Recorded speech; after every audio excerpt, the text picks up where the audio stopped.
Hey all, we are back for our last chapter of the week. It is A Child's History of the World, Chapter 50, titled Real Castles. You may think that castles belong only in fairy tales of princes and princesses. But about the year 1000, there were castles almost everywhere over Europe. And they were not fairy castles, but real ones with real people in them. After the downfall of Rome in 476, the Roman Empire was broken to pieces like a cut-up puzzle map, and people built castles on the pieces, and they kept on building castles up to the 1400s. This is why and how people built them, and why they at last stopped building them. Okay. Whenever any ruler, whether he was a king or only a prince, conquered another ruler, he gave to his generals who had fought with him and helped him to win pieces of the conquered land as a reward instead of paying them in money. The generals in turn gave pieces of their land to the chief men who had been under them and helped them in battle. These men who were given lands were called lords or nobles, and each lord was called a vassal. Sorry, I was reading ahead without saying it aloud. These men who were given lands were called lords or nobles, and each lord was called a vassal of him who gave the land, so the general. Each vassal had to promise to fight with his lord whenever he was needed. He had to do it formally so that it would seem more binding. The vassal had to kneel in front of his lord and make the solemn promise to fight when called upon. This was called doing homage or paying homage.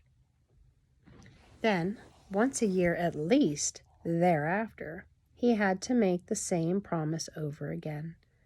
This method of giving away land was known as the feudal system. Feudal. Each of these lords or nobles then built himself a castle on the land that was given him, and there he lived like a king with all his work people about him. The castle was not only his home, but it had to be a fort as well to protect him from other lords who might try to take his castle away from him. He usually placed it on top of a hill or a cliff so that the enemy could not reach it easily, if at all. It had great stone walls, often 10 feet or more thick. Surrounding the walls, there was usually a ditch called a moat, filled with water to make it more difficult for an enemy to get into the castle. In times of peace, when there was no fighting, the men farmed the land outside the castle. But when there was war between lords, all the people went inside the castle walls, carrying all the food and cattle and everything else they had, so that they could live there for months or even years while the fighting was going on. A castle, therefore, had to be very large to hold so many people and animals for so long a time, and often it was really like a walled town.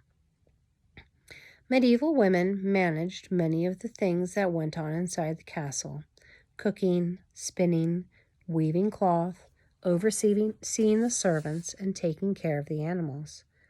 When the men were away at war, sometimes for months or even years at a time, the women were in charge of all the farming activities and the family's money as well.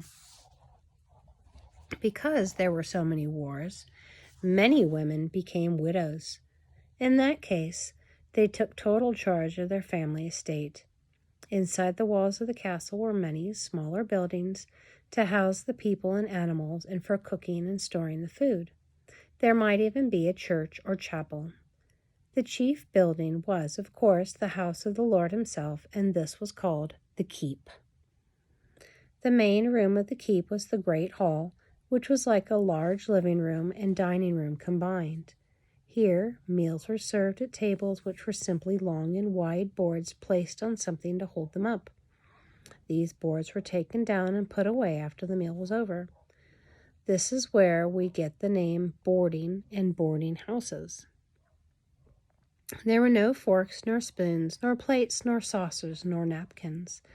Everyone ate with their fingers and licked them or wiped them on their clothes. Table manners were more like stable manners. The bones and scraps they threw on the floor or to the dogs who were allowed in the room. Itchy, scratchy, what a mess. At the end of the meal, towels and a large bowl of water were brought in so that those who wished might wash their hands. Do you suppose anybody washed the floors? It's kind of gross. After dinner, the household was entertained during the long evening with songs and stories by men called minstrels, who played and sang and amused the company. Shut up within the castle walls, it seemed as if the Lord and his people would be absolutely safe against any attacks of his enemy. In the first place, any enemy would have to cross the moat or ditch filled with water which surrounded the castle. Across this moat, there was a drawbridge to the entrance or gate of the castle. In the entrance itself was an iron gate called a portcullis, which was usually raised like a window to allow people to pass.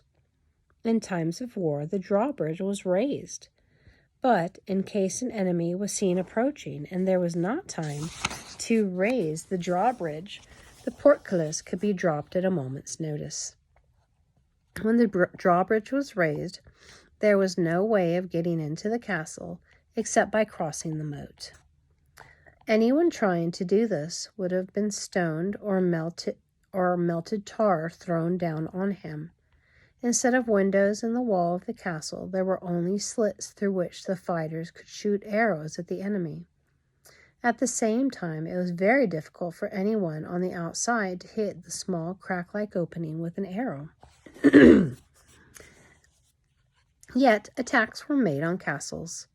Sometimes the enemy built a tall wooden tower on wheels. This they would roll up close as they could get to the walls, and from its top shoot directly into the castle. Sometimes they built tunnels from the outside, right under the ground, under the moat, and under the castle, into the castle itself. Sometimes they built huge machines called battering rams, and with these they battered the walls. Sometimes they used machines like great slingshots to throw stones over the walls. Of course, there were no cannons, nor cannonballs, nor guns, nor gunpowder then. The Lord and his family were the rich people. All the others were little better than slaves. In time of peace, of the common people lived outside the walls on the land called the manor. The Lord gave them just as little as he could and took from them just as much as he could. He had to feed and take care of them so that they could fight for him and serve him, just as he had to feed and take care of his horses that carried him to battle and the cattle that provided him with milk and meat. But he didn't treat the people who served him as well as he did the domestic animals. The common people had to give their time and labor and a large part of their crops they raised to the Lord. They themselves lived in miserable huts more like cowsheds, with only one room that had a dirt floor. Above this was perhaps a loft reached by a ladder where they went to bed. Bed was usually only a bundle of straw, and they slept in the clothes they had worn during the day. These work people were called serfs. Sometimes serfs could stand this kind of living no longer, and they would run away. If a serf was not caught within a year and a day, he was a free man. But if he was caught before the year and a day were up, the Lord might whip him, brand him with a hot iron, or even cut off his hands. Indeed, A lord could do almost anything he wished with his serf except kill him or sell him. What do you think of the feudal system? All right, well, that is it for the week. I hope you guys have a lovely rest of the week. Ta-ta for now.